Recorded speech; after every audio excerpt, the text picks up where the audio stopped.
This is the Music History Today podcast for November the 7th. On today's show, Leonard Cohen passes away and MGM censors recording artists. First up, though, on this date in 1786, the Stoughton Musical Society was founded. It was the oldest musical organization in America. In 1904, the George M. Cohen musical Little Johnny Jones premiered on Broadway. In 1912, the Deutsche Opernhaus opened in Berlin. The first production was of Beethoven's Fidelio. In 1951, Frank Sinatra married actress Ava Gardner. In 1967, Elton John and Bernie Taupin signed their first publishing deal.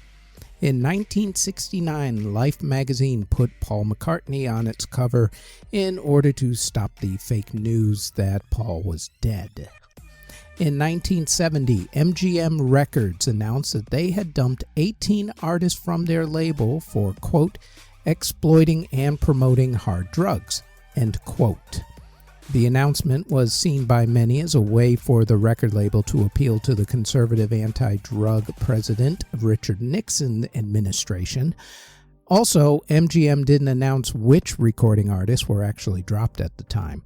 When parts of their list started to come out, a bunch of the names were of artists who had already left the label long before the announcement, like the Velvet Underground, who left the label once their contract was up in 1969. In other words, the whole announcement was essentially smoke and mirrors for publicity's sake and to get the administration off its back. In 1979, the movie based loosely on Janis Joplin's life, The Rose, starring Bette Midler, premiered.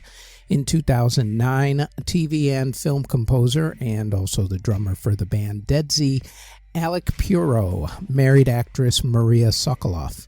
In 2009, same day, Linda Ronstadt performed her final concert at the Municipal Auditorium in San Antonio, Texas. She then went into retirement mainly due to health issues. In 2012, during a Linkin Park show in Cape Town, South Africa, scaffolding collapsed due to high winds.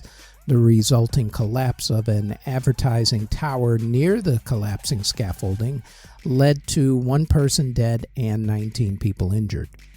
In 2015, Pentatonix hit number 1 on the Billboard album chart with their album Pentatonix, self-titled of course, becoming the first a cappella group to hit number 1. In 2016, Snoop Dogg's talk show with Martha Stewart, Martha and Snoop's Potluck Dinner Party, premiered on VH1. In 2016, singer-songwriter extraordinaire, the iconic Mr. Leonard Cohen, passed away at the age of 82. In 2017, Aretha Franklin gave her last performance when she performed for Elton John's AIDS Foundation Gala in New York City. And also in 2017, opera singer Audrey Luna sang the highest note ever sung at the Metropolitan Opera House in New York City. In award ceremonies that were held on November the 7th, in 2001, Toby Keith, Tim McGraw, and Leon Womack were among the big winners at the Country Music Association Awards. In 2007, Kenny Chesney, Brad Paisley, and Carrie Underwood were among the big winners at the Country Music Association Awards. In 2020, the Rock and Roll Hall of Fame inducted its class of 2020 via a TV broadcast on HBO, as the in-person ceremony was canceled due to the COVID-19 pandemic. Whitney Houston, Depeche Mode, The Notorious B.I.G., T-Rex, John Landau, Irving Azoff, Nine Inch Nails, and Doobie Brothers were among those inducted that day. Albums that were released on November 7th include in 1972 when Bette Midler released The Divine Miss M. Also in 1972, David Bowie re-released his 1969 album Space Oddity. And also in 1972, Neil Young released the soundtrack to Journey Through the Past. In 1975, Chris Squire released Fish Out of Water, but only in the UK on that date. In 1977, Iggy Pop and James Williamson released Kill City. In 1980, Elvis Costello and the Attractions released 10 Bloody Marys and 10 How's Your Fathers. And also in 1980, the Eagles released Eagles Live. In 1981, Ozzy Osbourne released Diary of a Madman, a classic album. In 1982, Grace Jones released Living My Life. In 1983, the Cocteau Twins released their EP, Sunburst and Snowblind. The Rolling Stones released Undercover. U2 released Under a Blood Red Sky, which was their live album that was recorded at Red Rocks in Colorado. And Yes released their huge album, 90125. That was the album that had Owners of a Lonely Heart and a few other huge hits off of it. In 1988, Wet Wet Wet released the Memphis Sessions, but only in the UK on that date. In 1989, Eric Clapton released Journeyman. In 1995, Alice in Chains released their self-titled album. The Cars released Just What I Needed, the Cars Anthology. Madonna released Something to Remember. Queen released Made in Heaven. And Bonnie Raitt released Road Tested. In 1997, Greg Gaffin released American Legion.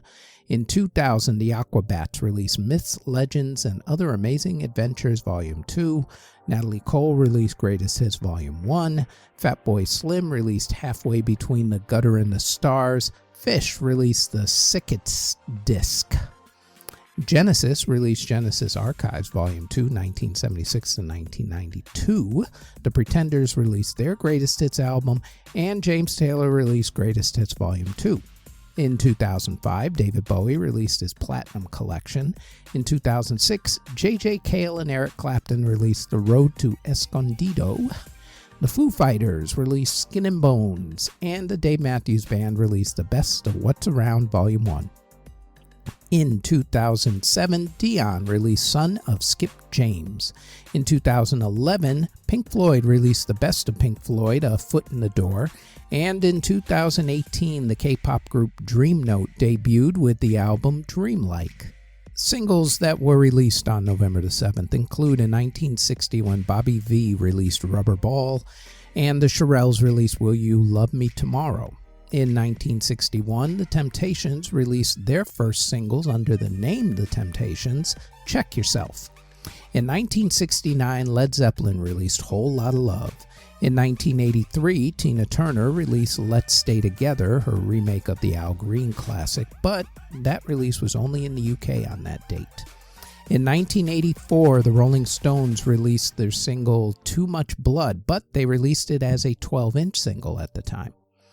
In 1990, Cher released the Shoop Shoop song It's in His Kiss, but only in the UK on that date, and the very next year it ended up on the soundtrack to Cher's movie Mermaids.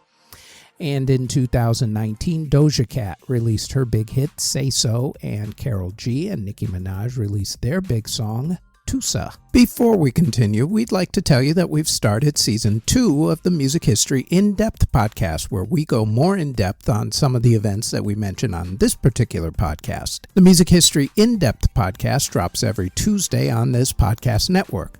Now, back to the Music History Today podcast. Artists who were born on November the 7th include the iconic singer-songwriter Miss Joni Mitchell. We discuss her life on this week's Music History In-Depth podcast, which has already dropped on this network.